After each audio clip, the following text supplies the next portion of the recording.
Welcome to Kinship Cafe. I'm your host, Jim Jones, and today I am joined with Rae Irelan.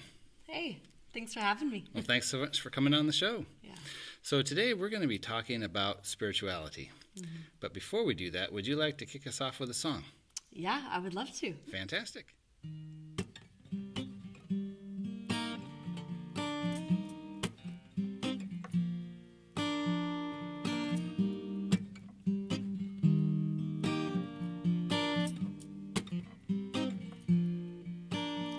Touch the ground with your hands to find mine.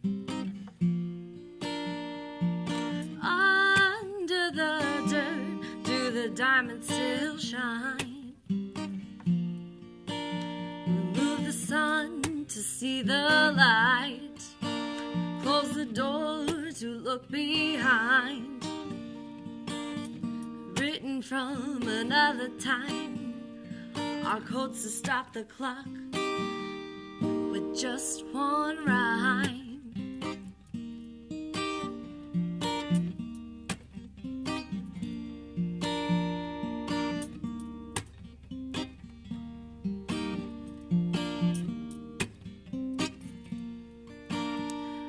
If no one is watching the candle, will it still burn?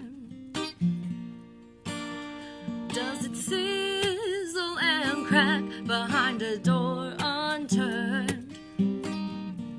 Can you imagine what it means to be unseen? Forgotten from a memory, but locked inside a dream.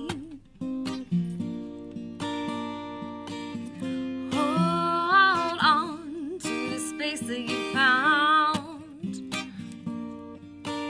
before it slips from your fingers to the ground.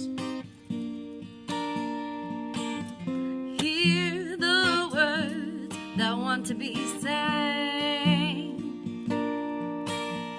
while time stops by to ask for change.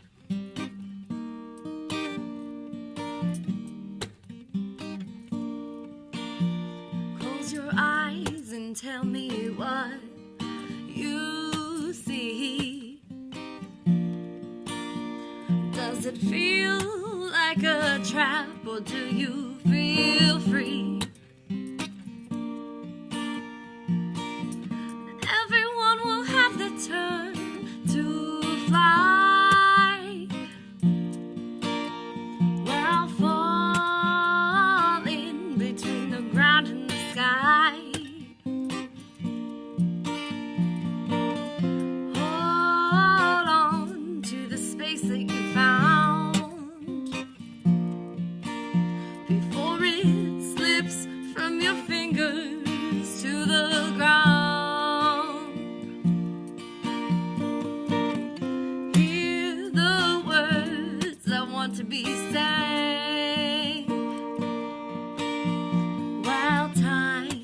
Stops by to ask for change. Yeah, well, time stops by to ask for change.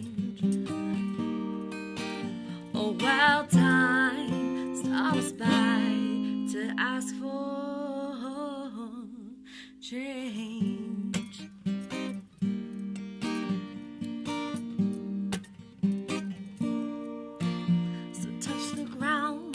With your hand to find mine.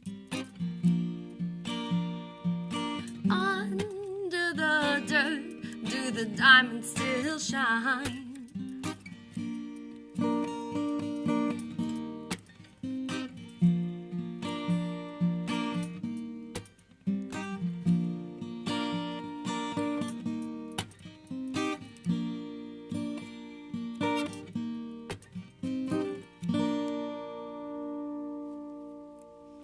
Rae, thank you. That was fantastic. Thank you. And this is an original song? Yeah.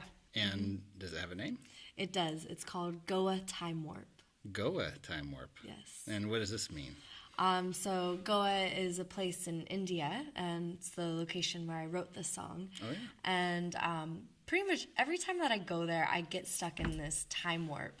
And it feels like time just totally stops. And also, then before I know it, it's like weeks have gone by, and I'm like, oh my goodness.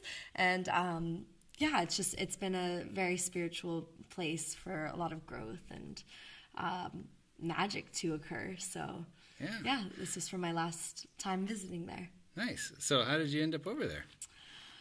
Well, this last time I was over there for a tour. So I was touring my music around India, and got brought out there to speak and perform at some conferences, and then played private shows and concert halls and all sorts of fun stuff. Yeah, and is this the one where I saw you were speaking with like the different youth groups and the children? Yes, I also did that. Yeah. So this is my second time going back to India, and so I went to some big organizations out there that are doing education with tribal kids. This one in particular, Kalinga Institute of Social Studies, that houses, feeds, and educates 27,000 kids for free. Wow. They're doing amazing, just like angels on earth sort of work. So I went over there and performed for the kids and spoke to them, and also got to be in the classrooms with them and teach them some of my music and dance, and learn some of their traditional music and dance as well. Wow. So how did you get connected with them? I got connected with the director the first time I went out to India, and it was a very spontaneous connection, and he very quickly invited me to come down to the organization the next week.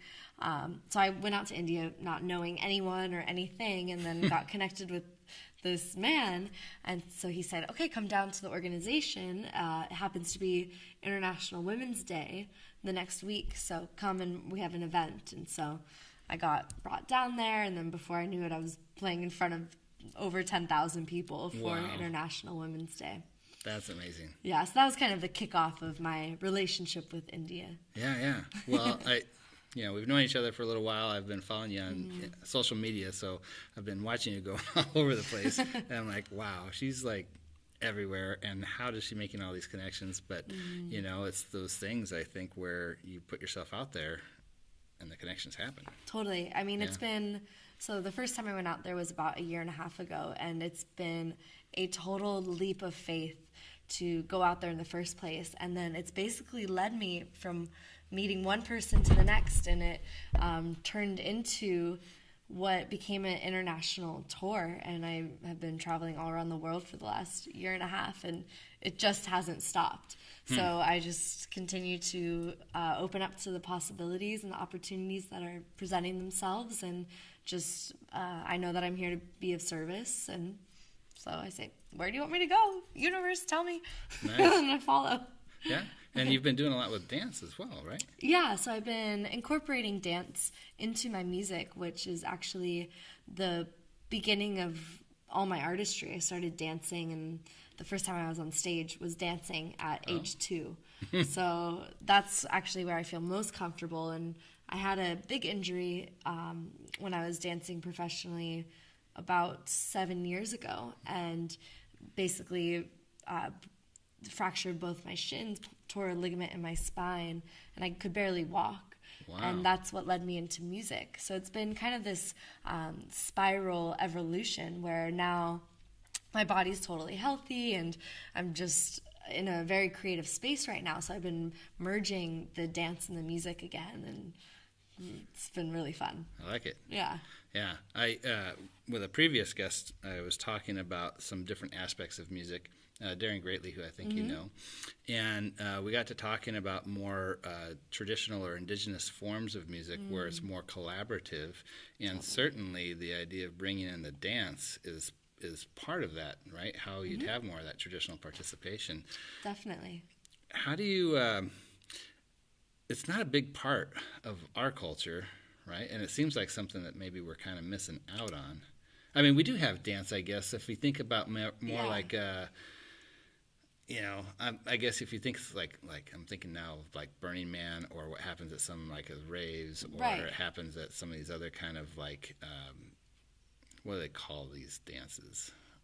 Well, definitely more of like the electronic music gathers those big crowds and incorporates the dance. But even in like smaller shows, you do still see people dancing, and they're usually the ones that are very connected and excited about the music. Yeah.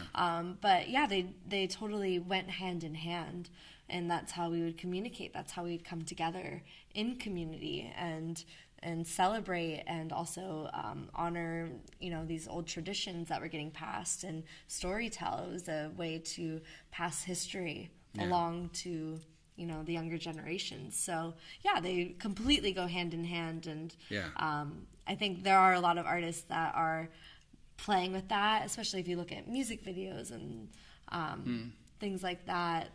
There's an overlap, but I think there could always be more overlap, more music and dance in the whole world.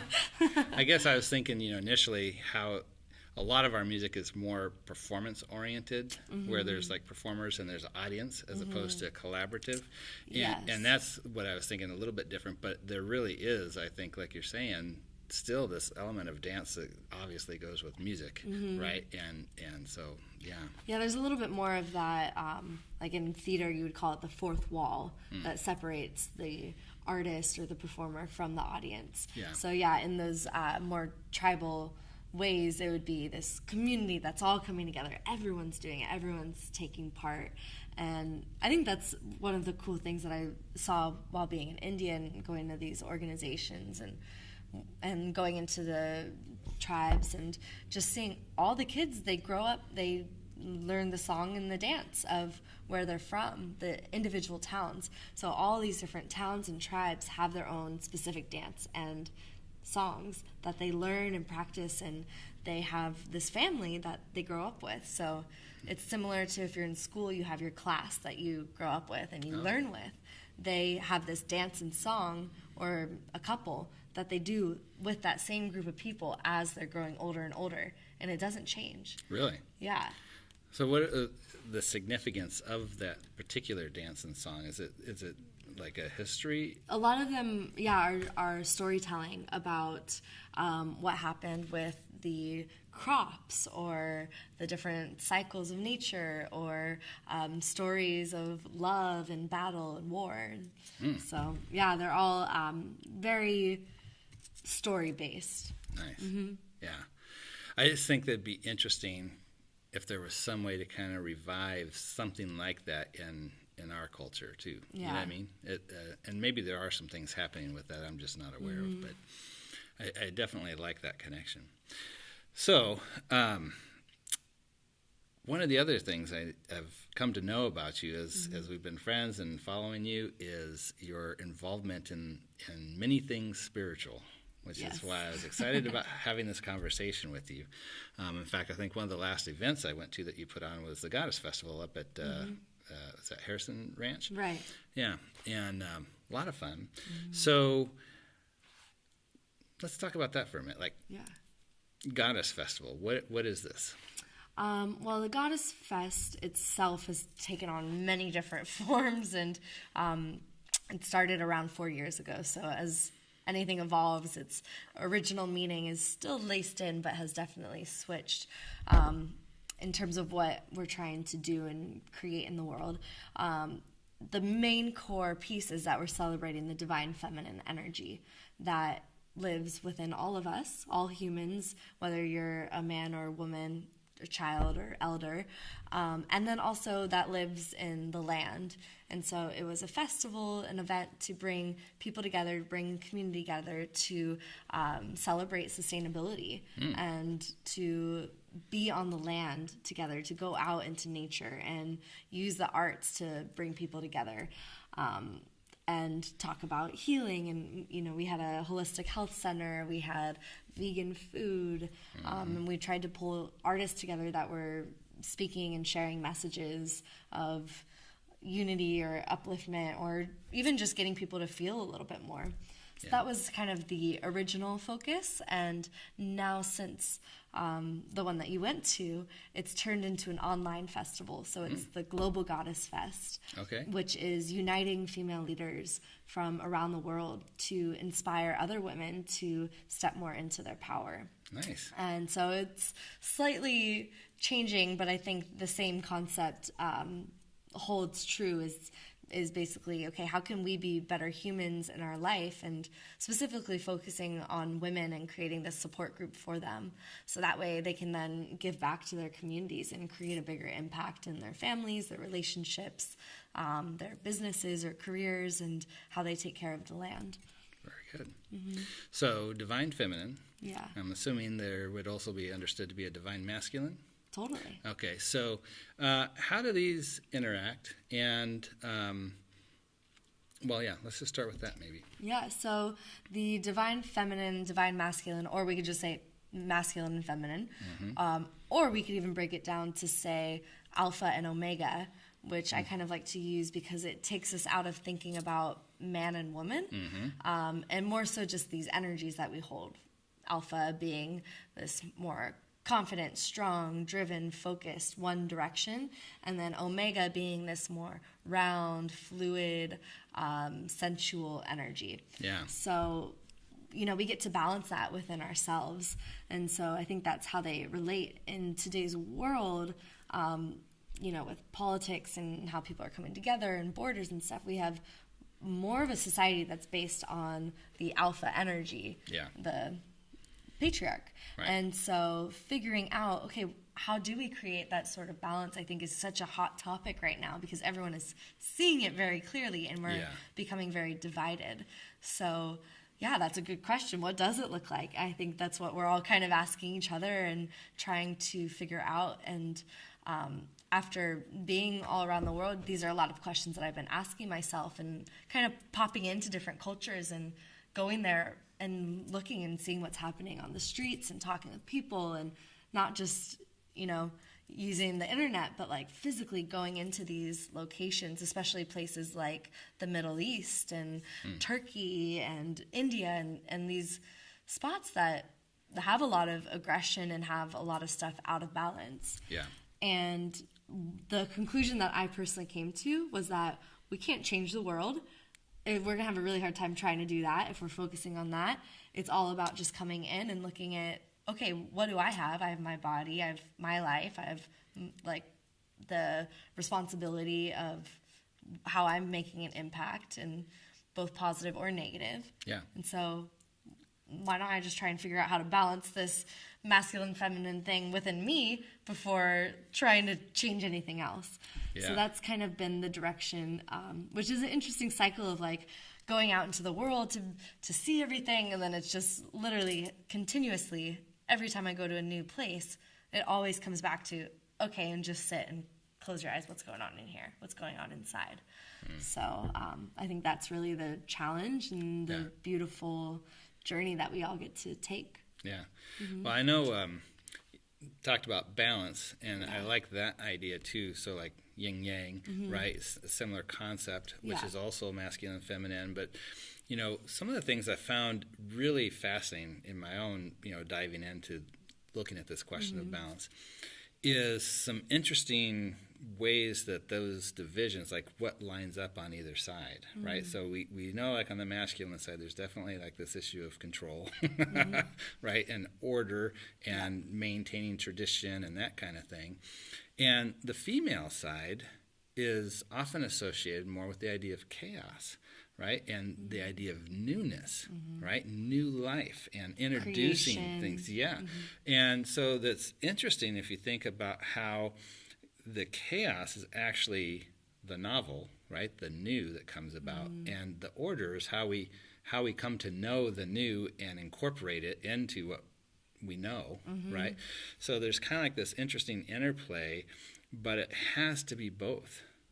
Right? It is everything about that balance, because you get too far on the control side and it's stuck, right? And too much on the chaos side and it's chaos, right? So there is this interesting balance, but I would agree that things are definitely out of balance and probably in need of a much greater corrective on the feminine side, right? The newness. And I think that's one of the things I've noticed, like in society, when we talk about like the political struggles and those kinds of things, that when things change, when newness is introduced, and the tradition and the order and the way things have been gets challenged, it's scary, right? Because like all of a sudden you're standing in midair, you lost your foundation, and that's causing a lot of people to like dig in their heels, draw the lines in the sand, and become very defensive, and so there's this other challenge of like how do we introduce it in a way that allows somebody to hear it, right, and not be completely terrified. Right. I think there's an energy that is specific to the feminine, which is the nurturing quality of a mother, of someone that's really taking care and is bringing that compassionate energy. And so I think in the past we've seen, like in the feminist movement, it felt like this very chaotic, aggressive energy that actually almost brought it back to being a masculine energy that women were using as a force. Yeah. And obviously it got us one step further, but it didn't really bring us back into balance. It kind of just swayed from one end all the way to the other. So I think there's this practice of compassion, of forgiveness, of softness, to be able to actually invite the more alpha energy, the more masculine energy, to come and join in union. And it's not about necessarily being in the full chaos, but also using the feminine quality of like the embrace, that hug, that like those softer qualities. And I think that's how the union can actually come together. Yeah. And I think as we help people to learn to embrace the idea of growth and change as part of life, right? Because if things don't grow, if they don't change, they're dead. Yeah. Right. So you can't. You have to have a little bit of that fluidity. But maybe we're just in such a dramatic shift right now because there's so much going on. It's very interesting times. It definitely is. And I think we can really look at nature too as a leader and as an example, and how the ecosystem adjusts itself depending on the different catastrophes or disasters that are happening, or the calm that happens after. Yeah. And so being able to kind of see how we are a part of that same ecosystem, and also utilize it as some inspiration and some leadership, and how we can maybe come together and sort this puzzle out a little bit better. Yeah. Well, and let's hope that we can, because we need to. Yeah. So I want to talk a little bit about your use of the term energy. And here's part of why I want to do that. You shifted from the idea of masculine and feminine divinity to energy. And so as some people know, where I'm coming from is an interesting development for myself, but I find myself in more of this philosophical naturalism space, which is basically saying that everything is natural. There is no supernatural, right? And so essentially we're talking about it's all physics and chemistry. Anything beyond that doesn't really, I wouldn't say, at least for myself speaking, right? There's certain, people who are naturalists would be much more dogmatic about it. I would just simply say for myself, I'm not seeing a need to posit that there is something beyond that, because so far it seems to be fairly well explained within that context. But that being the case, people who come from that perspective aren't usually thought of as spiritual or being involved in this idea of spirituality. But there's really a whole genre out there. There's this thing called spiritual naturalism. Right? And when we think about spiritual, there's aspects about human nature that have this component of transcendence that's a part of what makes us who we are. And this idea of elevation, this idea of being able to transcend our personal concerns, to be connected with this larger, bigger than life kind of concerns is really important for who we are as humans. So if we're talking about spirituality or the things that that you've been involved with, how do you see that translating or connecting? I mean, is this why you're using the word like energy instead of divinity, or what's your thoughts? Yeah, I think everything really does come down to an energetic frequency. I think that's what our world is created from. Okay. And so the divine feminine, I think it's more of a way to honor the different energies, but there also is a little bit of some other context that gets added in. Okay. So I think that is a big shift in terms of what the Goddess Fest even is, and how to really bring these concepts that kind of were a little bit more there was just a little bit more openness and a little bit more, there were more question marks, and bringing it into a concept that is more grounded in today's world to be able to reach a larger audience and have them understand kind of, okay, but how does that affect my daily life if I'm not this like spiritual person that is like meditating all the time and living in a cave or, Yeah. Right. No, that's good. And I like the idea, too, that sometimes we're using metaphors as ways to talk about maybe collections of properties, right? So this idea of newness, of chaos in the sense of the newness, but even like the unexplored, right? Having that personified in a certain way as feminine and the control as masculine, even though everybody's a mix of both. Right? It gives us a way of talking about it that we can kind of get our hands around. Yeah, I think it's important to figure out and create language so that way we can understand each other. And I definitely see that just being in California and having this be home. And we have a certain way that we get to talk to each other, especially when it comes to spirituality. And you take that outside of this bubble into the rest of the world, and they're like, huh, what do you mean? Really? And so, yeah, totally. Like what kind of situations do you come across? Oh, I mean, even just what is meditation? What is that? And there's just a lot more, there's less information, there's different views on what these terms are. And so I do think that it's important for anyone that's in a leadership position to really like simplify and keep simplifying more and more, and understanding how we can use language to come together and not create more and more divide. Yeah. So, yeah. Okay. And so in the context where people are maybe not familiar with the concept of meditation or mindfulness, is it that they are devoid of any kind of spirituality, or it's just really they've only been exposed to one form? Yeah, it's usually that they have only been exposed to one certain way. And I think in a lot of cultures, when someone gets exposed to only one way, there's a lot more rebelling that comes from that. And so then they just say, well, this is that one thing that my parents taught me, or this one teacher taught me, and I don't want to do it, so I just toss it to the side, and I don't investigate anymore. Interesting. So I think there's so much coming out in terms of the science that is backing mindfulness practices and spiritual events that some people are experiencing, and some of that transcendence. And so now, in the Western world, we have access to all this new information, and that hasn't spread to the rest of the world yet. So I think there's a little bit of a responsibility that we get to now share and break it down into these really easy streams and say, okay, this is what science is now saying, so check this out. This might be helpful for you. And this is kind of an interesting thing, like on my own particular journey that I've shared a bit about, how I've kind of went kind of in this deep dive in the Christian tradition, because that was kind of what I was born into and knew something about, and have kind of not necessarily come out of it, but definitely in a very outside of the box space, right?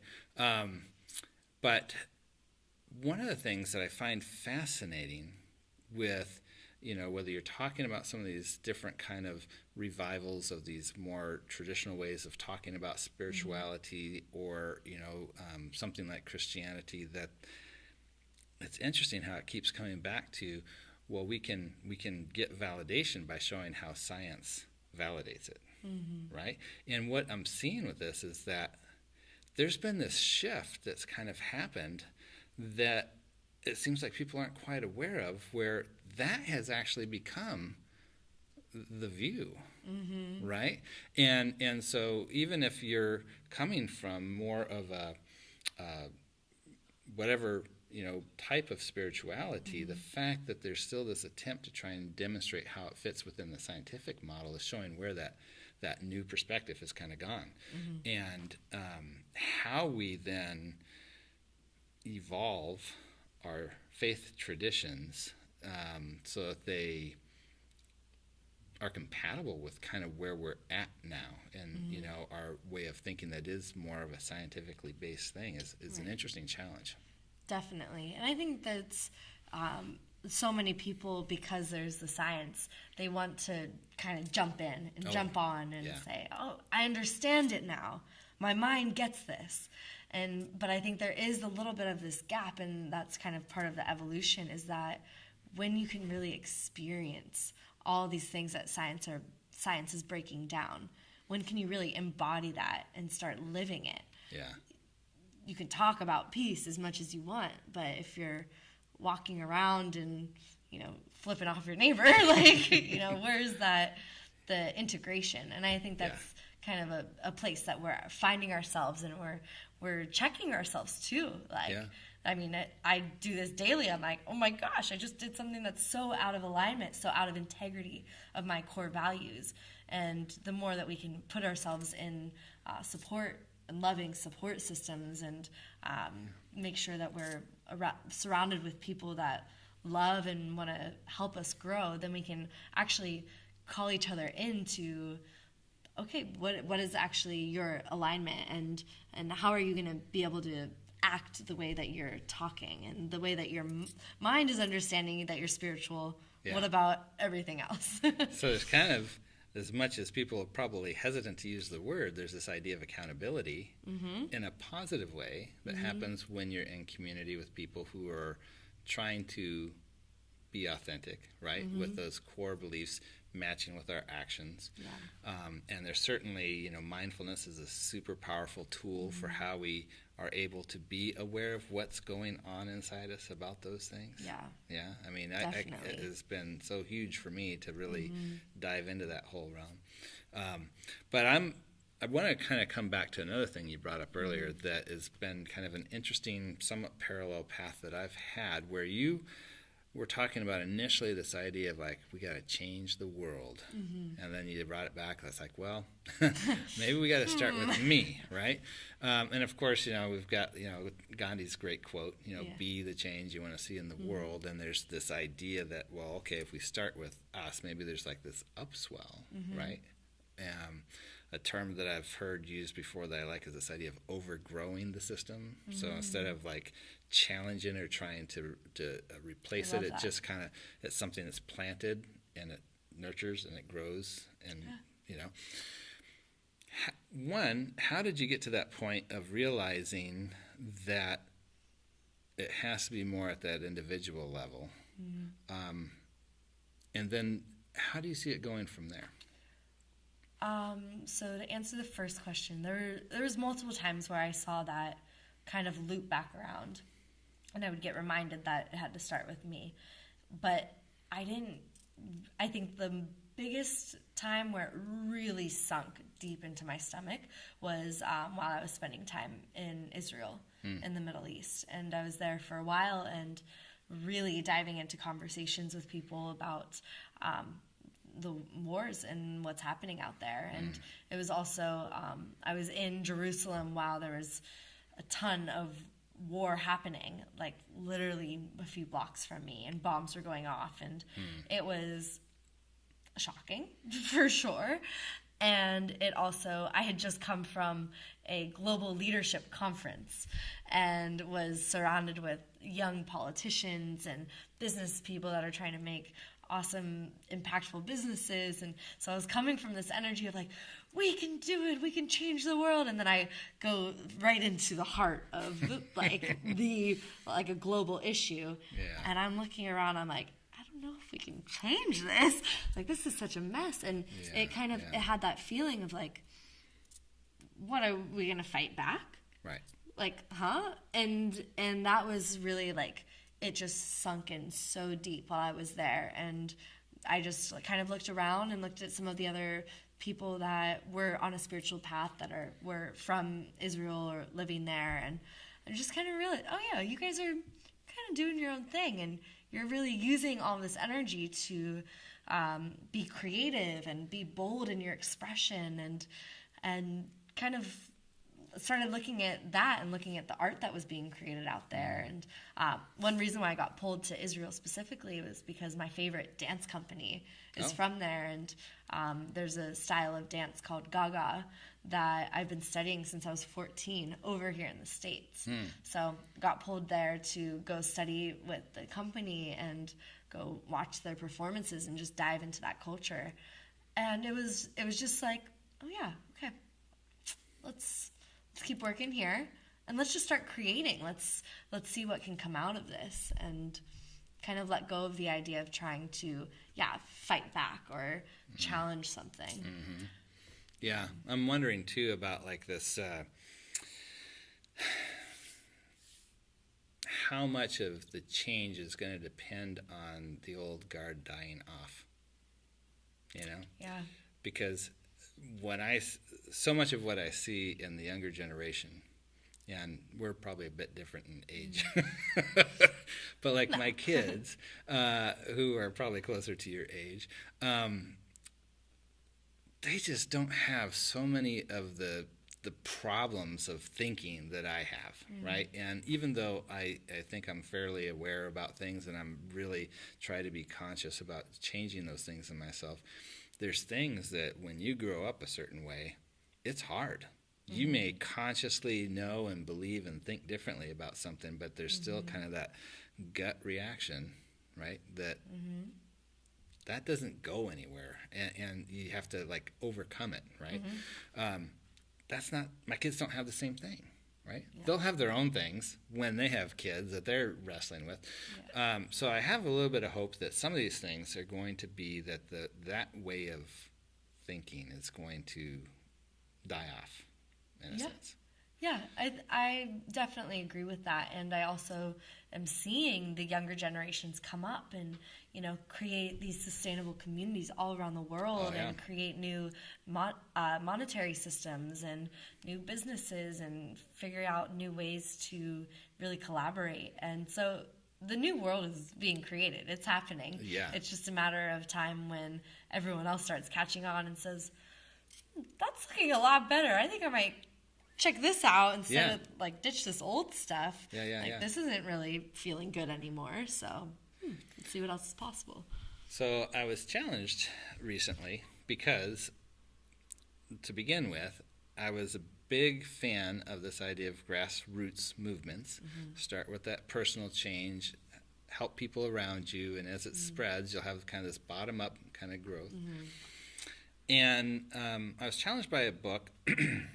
I didn't know we were going to talk about this, so I don't have it exactly correct, but I think it was about how to change the world is the title.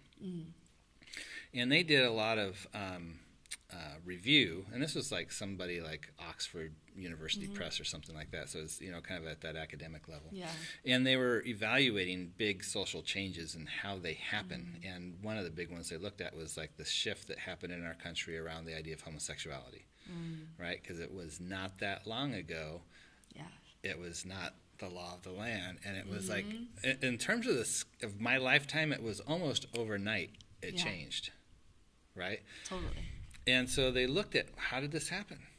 Was it because of like this grassroots thing that just kind of bubbled up? And what they reported, or what they found, was actually it wasn't. It was from the top down.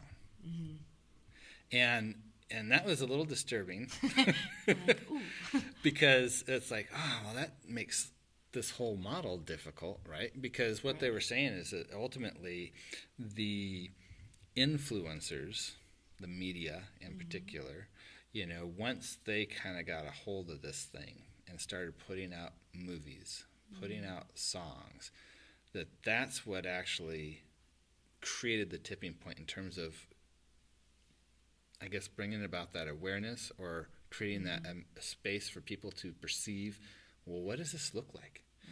And it was still a process, because I remember like when Philadelphia came out, that was still, what was that, 80s or 90s? Can't remember when that came out now. What's that? Early 90s. Yeah. So, I mean, that was still quite a ways, right? But then at some point, there's like that tipping point. Right. So do you think when we're talking about this kind of transformation, how we're thinking about spirituality, that we're going to have a similar kind of thing where there's the influencers that are going to get involved? I definitely believe that. And that's been a big personal shift that I've also seen and witnessed. And I think for so long I was wanting to do the grassroots way, and especially with music, get out there, go to every town. And it's exciting and it's thrilling. And also I think there's so much technology that there are other quicker ways to see change happen. And so personally, I decided to really direct my energy into connecting with those influencers, and specifically policymakers, people that are heads of different education systems, top business owners. And I really shifted my perspective to having conversations with them and talking and bringing up these matters, because they're human. They still feel everything that everyone else is feeling. And I just started thinking, okay, well, I guess it's going to take a lot longer to find an employee of a company and convince the employee to try meditating for one day, right? Literally try meditating for maybe 5 minutes. It'd be a lot easier if I actually can connect with the CEO of the company or the founder and have him say, oh, why don't you come in and work with my 500 employees and set something up? And so that's the direction that I've been taking my music, my art, my mindfulness coaching. And that's really been something that has been propelling me around the world and continuing new introductions, because I do believe that everyone is wanting a change. Yeah. We just don't know how, and we don't know what it looks like. And so it's just kind of like starting to piece these puzzle pieces together. And I think everyone is wanting to feel a little bit better internally and feel like they are making a bigger impact. And a lot of people are seeing the destruction that's happening on the planet and want to make a change. And so it's just kind of starting to figure out who to feed some really powerful information to, so that way it can then ripple out to everyone that they're influencing. Yeah. Interesting strategies, right? So bringing it back to the spirituality then, one of the old critiques that I would hear sometimes within Christian circles is that they would, like from more of a secular position towards Christians, was that they were so heavenly minded they are of no earthly good, right? It's kind of this idea that if there's a problem, we just need to pray about it or something like that. And so they felt like there wasn't like this engagement. I'm not picking that up from you, this idea that spirituality was a detachment or stepping away. It's really fueling your engagement, right? So how do those pieces fit together? Yeah, well, I think there's something interesting that is happening, because as much as I don't believe that we should all be hiding in caves and becoming monks, I do think we need people that are here on earth and kind of sorting through the junk that we have here, right? But there has also been some studies and some things that have come out. So I forget when this happened, but there's a big group of meditators that went to Washington, D.C. and sat in the Central Park for, I think it was around 2 weeks. And the reports were that crime went down drastically. So there is this interesting piece of like, well, what would happen if we all just kind of meditated and prayed a little bit and kind of took that time to become a little bit more aware? And I also totally believe and have seen for myself, I don't get much done when I'm just sitting around with my eyes closed. So I think there's kind of this balance point that we get to find. And again, it is that balance. So if everyone's working and running around and doesn't even have time to think about how they're feeling in their bodies, how they're fueling their bodies, what food they're putting in, and all that stuff, how they're relating with people, then I would say go take a time out and go meditate, go pray, please. And then to those that are kind of more in this very, very spiritual floaty space where they're just meditating every day, it's like you have some valuable information and you have some valuable embodiment and energy that you can actually bring to the table that a lot of people are desperately needing. So kind of figuring out that balance. And I think we're taking these two worlds and they are coming together and they want to be integrated. And so it's just kind of following some leaders that are already carving that path and continuing to add to that fire. Yeah. And I think that's, again, balance, right? Keeps coming back to that. How do we find that harmony? Because it isn't one or the other. It's both, but it's in proportion. Yeah. Very Definitely. interesting. It is. Kind of one of the phrases I like to fall back on is that truth doesn't have anything to fear from open, honest investigation. Right? But it's interesting. You brought up this term, what's true for you. So where do you go with that? And do you think there is something that's more like this objective truth or not? That's a good question. I mean, I think there is, through history, we see patterns that are created that define what truth is, whether that's a feeling like love or some of these, or truth of creation and destruction, or birth and death. So there's some of these kind of like stable pillars that we can somewhat rely on. Possibly they're changing, as we're living. But so I think there's that sort of truth. And then there are these more personal truths. And it's more, I think, about the pathway that you take to coming into this place of just feeling love. I think that's kind of one of the, I guess I could replace truth with love. Okay. That's what I would. Yeah, I think for myself, when I think about truth in the objective sense, I have to say it's always provisional, because we are always learning, right? And maybe when we're talking about that subjective truth, I think maybe that's where we're bringing in the valence, the idea of value or meaning, and that is maybe not as objective. There's ways that it can be when we're talking about values that are embraced by communities, because that's something that's actually outside of yourself, right? Where you can ask questions and evaluate, does this match up to this commonly held value? But it is interesting how, when we talk about value or meaning, it doesn't tie back into something, like atoms or cells or chemistry or physics. It's a new kind of thing, right?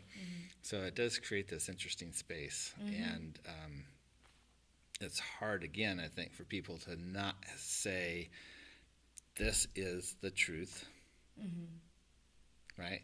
And we know it because God told us, right? That is a very powerful attraction to people who want that stability, right? And so when we start talking about this fluidness and this openness to newness and creativity and growth, that's where we're back in our struggle again, right? How do we move forward? So I think it also, like, the more that I'm sitting with this idea and conversation is, truth really comes down to, when I say love, I think it can also be very easily interpreted into what we see as love. And really, it could come down to more of just the each moment. That's truth, is this moment and this moment and this moment. And so kind of, I think in that space, when you can really be accepting and kind of be in this space of equanimity and neutrality in every single moment, which is, I think, what a lot of people hope to get through meditation or drugs or romantic love and creation, is this space of just being so present in every single moment. Yeah. So I think that can kind of sum up. I think we can all really feel that. Yeah. Maybe like a fraction at a time. That one time in my life, I felt that connection, right? Yeah. But I think that's what a lot of the old traditions and religions actually did talk about as the truth, is just being so present in that space. Kind of that, to use the more modern language, the idea of flow, of kind of getting lost in what you're doing at that moment. Yeah, because I think you don't necessarily, as soon as you know that you are in the moment, then you're not in the moment. Right. Yes. Yeah, I mean, I think there's maybe kind of this larger question that maybe comes into it too of, you know, if we're talking about this value meaning kind of thing, it almost kind of gets back to this question, well, if we're going to say love, or this idea of this flow or transcendence that's happening in a moment by moment, or being truly present in the now, right? It kind of comes back to this question: what do we think people are here for? Is it to be in that moment, or is it something else? You know, and that's unanswerable, right? But it's a fun. For me anyway, to kind of work through what should we be doing, and I don't like to use the word "should" because you know that brings in other aspects to it. But at some point, we have to ask the question of ourselves, at least, right? And unending quest. But, right. And. Yeah. Well, Rae, this has been a fantastic conversation. Yeah, it has. Would you like to wrap this up with another song? Yeah, would love to. Fantastic. Free,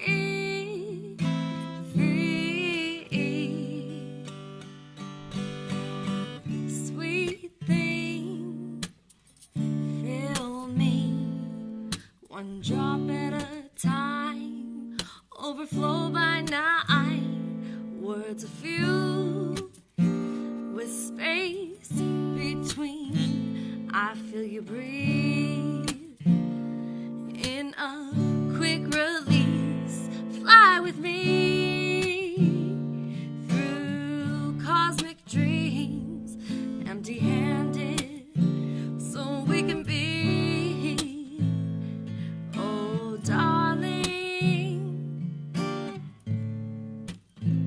oh daring darling, do you believe? Crystal fountain, remind me why weep. If you could only pour out of me, token my wish in your deep sea, rust to shine, I let go, so I can be free, free, yeah, free, yeah, oh, ooh, free, free, breaking the wall in leaf of the tree. You were a part of me. If I let go, what's left of me? But cells no more. From the membrane of my body, I wanna care for everybody, including me. I know I can. Oh, darling. Oh, daring darling, do you believe? Crystal fountain, remind me why we, if you could only pour out of me, token my wish in your deep sea, rust to shine, I let go,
had to grow.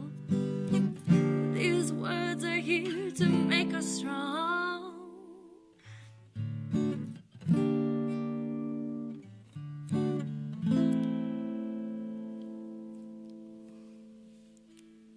Rae, thank you so much. That was fantastic. Is this another original song then? Yeah, it is. Okay, and this is? Daring Darling. Daring Darling. Yes. Nice. And what is this one about? So this one is all about freedom and liberation. And so it actually is a lot about what we have talked about, is finding those moments of just pure truth, or being in the moment so fully that you let go of some of your own self-identity. And so it's can be tied into when I wrote it, I was thinking about how these relationships get so attached to us, or whether it's relationships with people or substances or habits, and how if we're looking at these and we're letting go, how terrifying it feels, and how it feels like you're losing parts of yourself. But in losing parts of yourself, you actually get to experience this sense of freedom and liberation. Wow. So I think it kind of relates. Yeah, in a big way. Yeah. Well, thank you again so much for coming out today. I hope we get to do this again soon, because this was a lot of fun. Yeah, definitely. Thanks so much for having me. Hey, thank you. And be well, everybody. We'll see you next time.